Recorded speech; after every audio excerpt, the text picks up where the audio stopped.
Beach and welcome to another video. Different place, welcome to my feed room. Very beautiful, right? So the audio and lighting might be a little bit weird because we are in here, but I kind of wanted to show you guys what I feed my horses and everything. There are so many different feeding programs and so many different products out there, and there are just so many options. And what I would recommend is playing around, seeing kind of what works for you. I'm gonna just show what works for my horses and what works for the horses we have here.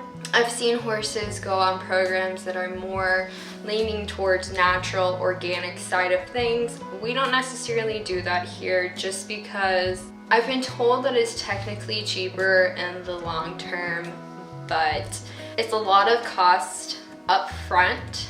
And the people that I've had do a program like that where it's more organic, natural, I personally do not pay for the food. What ends up happening is they end up providing it.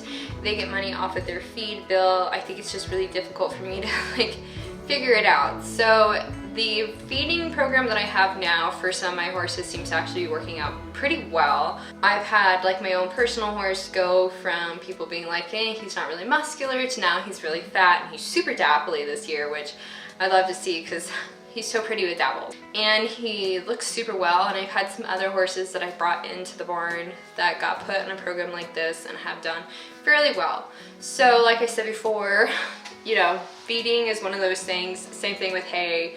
There's so many different types. It's really trial and error, and I'm lucky that for the most part I figured out the formula right now that's working for me, and I don't change it.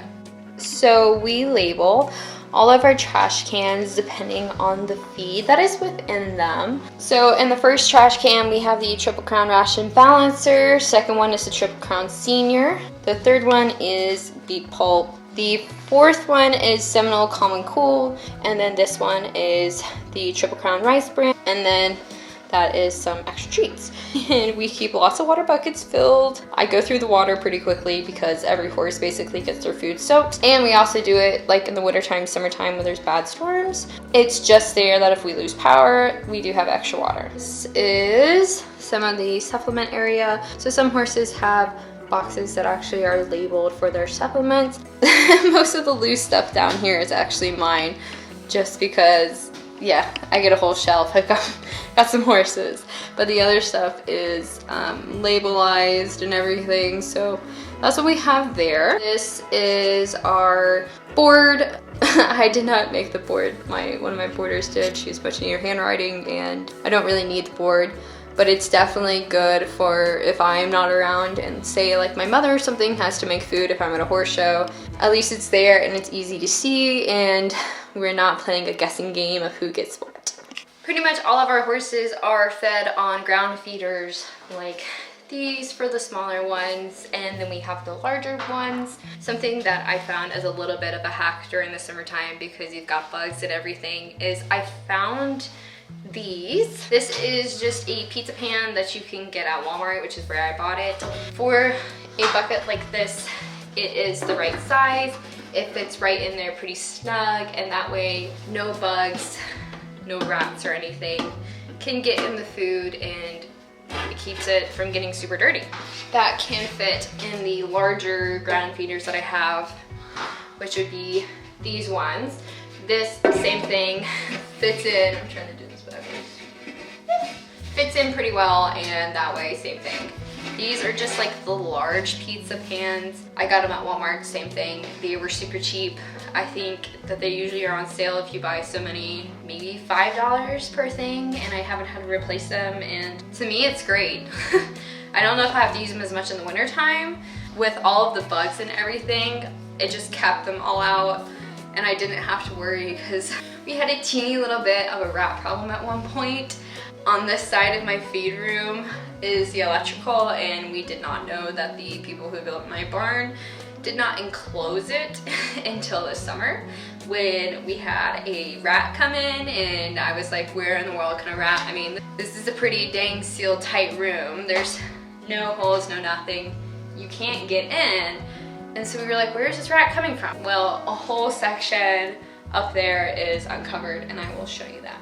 We did not realize that until it was too late, and so that's probably something we'll try and fix for next summertime, because like I said, there's nowhere else, even down here, which this door cannot open, but down there is also completely sealed. So the only way the rat could come in was up there. So I'm going to go ahead and start putting feed in the buckets, and you will probably just watch a really quick montage of me dumping food, and I will stop and tell you what's going in each bucket.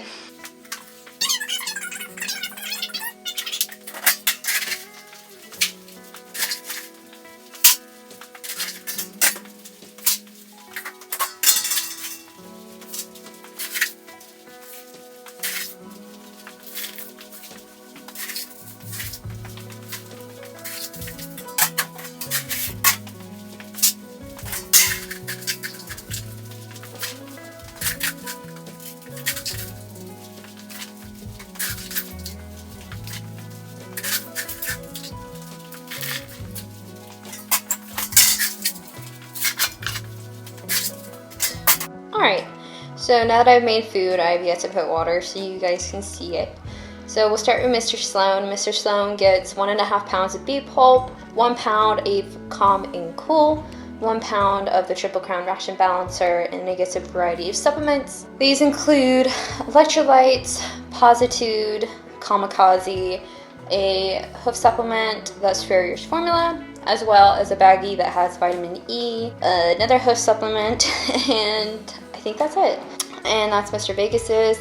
Vegas gets 2 pounds of Calm and Cool, 1.5 pounds of bee pulp, and then he gets a pound of rice bran. Over here, this would be Mr. Remy's.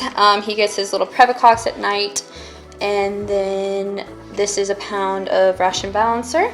This is Levi's. He gets 1/2 pound of Senior, 1/2 pound of bee pulp, and then all of his supplements. And this is Bear's. Bear's our old guy who needs a lot, so he gets 3.5 pounds of Senior, and then 1 pound of bee pulp.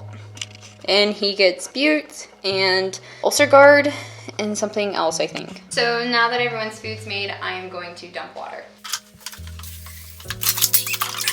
Now that we have some water, now we just put the covers on the top, so that way nothing can get into them, even though now that it's colder, most things aren't getting into the food. Not many bugs. Yeah. That is what I currently feed my horses. Nothing too crazy. Hay-wise, we feed a fescue orchard mix, and the biggest thing that I find is making certain that a horse always has hay in front of them. We don't have to typically supplement with anything too crazy, even in the wintertime. Last year, I didn't have to start putting horses on alfalfa or any mixes like that, and actually 2 of the horses at the barn who've been here, my personal horse and another one, were scoped for ulcers, and they've had no ulcer problems either. They were completely clean. So we just try and feed a lot of good hay, or a lot of hay that they can constantly eat. Make certain that they've got good food. Sloan and then the show horses and Bear that is older get 3 meals a day. They get a morning feeding at about 5:30. They get a lunch feeding, which just depends on when they come inside. Today it was about 12:30, and then they get their nighttime feeding at 4:30, and basically all the time in between I try and keep the hay bags full, try and make sure that they can constantly eat on something, and to keep them happy too. I hope you guys enjoyed this little video. Super brief. We'll see if everyone likes it. I would love if one of these feed companies would sponsor me. I would love a Triple Crown could, because I do feed a lot more Triple Crown than Seminole, and mainly the big reason is I love the Seminole Calm and Cool. I wish I could put more horses on Seminole, but there is a price difference between Seminole and Triple Crown for a decent variety of their options. Like the Triple Crown rice bran and the Triple Crown pellet, the balancer is more expensive than the Triple Crown Senior, and I think some of their more generic normal horse feeds. So those ones are more expensive, but Seminole in general does seem to be a little bit more expensive price-wise but I've never had a horse that doesn't want to eat it. They all want to eat it, and I think the quality is really good. So I'd love to have more horses on Seminole. Maybe that's something that happens in the future when things change, but for now this is kind of what the feed setup is for my horses and what seems to work. And I've had a lot of farriers and a lot of vets compliment how my horses look and how they grow so much. But I hope you guys enjoyed this video. If you did, make certain to subscribe to the channel. I will try and post more.